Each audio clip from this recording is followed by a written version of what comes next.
Hi, I'm Kenny Shoulders, house pro at Ten Pin Alley in Wilmington, North Carolina. Today we're going to talk about how to compare bowling balls. Years ago it was simple. All the bowling balls were hard black rubber, so there was really no comparison. They were all exactly the same. These days, bowling balls, they come in tons of different kinds of styles and designs and everything, and the way you compare them is actually by the price point. The high-end bowling balls, these run anywhere from $180 to maybe $240, and the thing that drives the price is the sophistication of the cover stock and the core inside the ball. The next case would be the mid-range reactive resin ball. Not quite sophisticated, but it'll still get the job done, and oftentimes it may even get the job done even better depending on the lane conditions. And this range is around maybe $120, $130.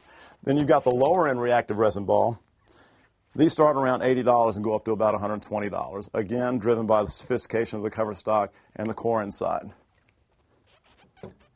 We have the plastic balls, which are great for beginners, and these run around $60, $70, and they're made of, actually I said plastic, they're actually polyester, and they're great for beginner bowlers and also make really good spare balls.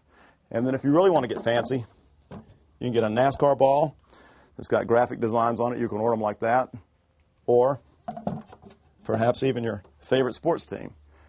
And that's some of the comparisons between different bowling balls.